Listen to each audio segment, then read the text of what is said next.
اچھا، اب ایک بات کہ کچھ دن پہلے ایک فیس بک پوسٹ میں کسی نے مجھ سے یہی سوال کیا تھا اور میں نے کہا تھا کہ اس بات کا جواب انشاءاللہ میں ویڈیو میں بتاؤں گا کہ آپ کیسے پتہ چلا سکتے ہیں کہ کوئی شخص جنات کے زیر اثر ہے۔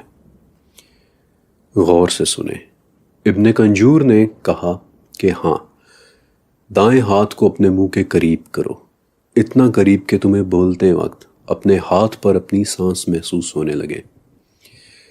اس کے بعد سورہ ابراہیم کی 42 سے لے کر 52 نمبر آیت تک پڑھو، پھر سورہ مومنون کی 97 سے لے کر 118 نمبر تک کی آیات پڑھو، پھر سورہ فلق اور سورہ ناس پڑھو، اور پھر اپنے ہاتھ کو اس شخص کے چہرے کے سامنے کر دو تو ان 7 باتوں میں سے کوئی ایک بات ہوگی۔ اوکے، 1 سیکنڈ کے لیے یہاں رکیں، کیونکہ 1 منٹ کے لیے کتاب سے ہٹ کر میں آپ کو ایک ایڈیشنل انفارمیشن دینا چاہتا ہوں۔ ابن کنجور نے سورہ ابراہیم اور سورہ مومنون کی انہی خاص آیات کا ذکر کیوں کیا؟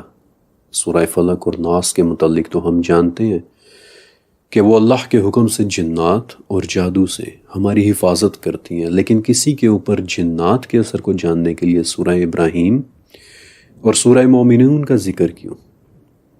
غور سے سنیے گا۔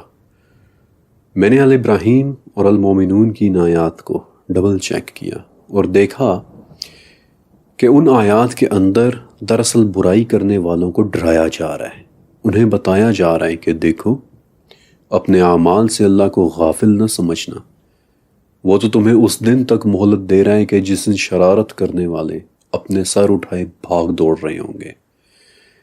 انہیں ان لوگوں کے انجام سے ڈرایا جا رہا ہے کہ جنہوں نے ان سے پہلے شرارت کی تھی، برائی کی تھی، اور پھر بتایا جا رہا ہے کہ جواب میں اللہ تعالیٰ نے ان کے ساتھ کیا سلوک کیا۔ انہیں بتایا جا رہا ہے کہ تم اپنی چالیں چل رہے ہو، حالانکہ تمہاری چالیں ایسی نہیں ہیں کہ تم ان سے پہاڑوں کو ہلا سکو گے۔ انہیں بتایا جا رہا ہے کہ غالب اللہ ہی ہے اور آخر میں بھی غلبہ صرف اللہ ہی کا ہوگا۔ شرارت کرنے والوں کو ڈرایا جا رہا ہے کہ ایک دن گناہ گار زنجیروں میں جکڑے ہوئے ہوں گے اور ان کے لباس گندھک کے بنے ہوں گے اور آگ ان کے چہروں کو جھلسا رہی ہوگی، اور پھر آخر میں شریر لوگوں کو وارن کیا جا رہا ہے کہ شاید عقل والے سمجھ لیں۔ اب آپ کو پتہ چلا کہ رقیہ میں یہ آیات کیوں پڑھی جاتی ہیں، تاکہ اگر کسی شخص کے جسم پر کوئی شریر جن فاؤل پلے کر رہا ہے تو وہ ان آیات میں بتائی گئی اللہ کی پکڑ سے گھبرا کر فوراً سامنے آ جائے۔ The purpose is to draw them out into the open۔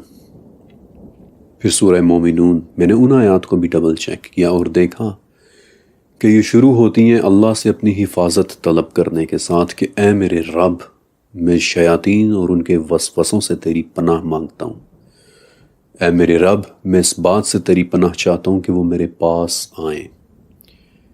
پھر ان آیات میں شرارت کرنے والوں کو حشر اور اس کے عذاب سے ڈرایا جا رہا ہے، انہیں بتایا جا رہا ہے کہ وہاں آگ ان کے چہروں کو جھلسائے گی، وہ وہاں بد شکل بنے ہوئے ہوں گے۔ ان سے پوچھا جا رہا ہے کہ تم ان آیات کو جھوٹا سمجھتے ہو؟ کیا تم ان آیات کا مذاق اڑاتے ہو؟ کیا تم مجھے بھول گئے ہو؟ جب حشر ہوگا تو تم منتیں کرو گے کہ اے پروردگار، ہمیں واپس بھیج دے، ہم تو وہاں شاید صرف ایک ہی دن رہے ہیں یا پھر اس سے بھی کم، اور اللہ فرمائے گا کہ ہاں واقعی تم بہت کم رہے ہو، کاش کہ تم جان لیتے۔ کیا تم یہ سمجھ بیٹھے تھے کہ تم ہمارے پاس واپس ہی نہیں آؤ گے؟ اور پھر یہ آیات اللہ رب ذوالجلال کی تعریف کے ساتھ مکمل ہوتی ہیں۔ اب آپ سمجھے کہ یہ آیات کیسے ان جنات کو ڈرا کر اپنا آپ ظاہر کرنے پر مجبور کر دیں گی۔ اوکے، اب جب آپ اپنا ہاتھ اس شخص کے سامنے کریں گے تو ان 7 میں سے کوئی ایک بات ہوگی۔ پہلی بات کہ اس شخص پر کسی قسم کا کوئی اثر نہیں ہوگا۔ اگر ایسا ہے تو پھر وہ شخص بالکل ٹھیک ہے، اس پر کسی قسم کے جادو یا جنات کا کوئی اثر نہیں ہے۔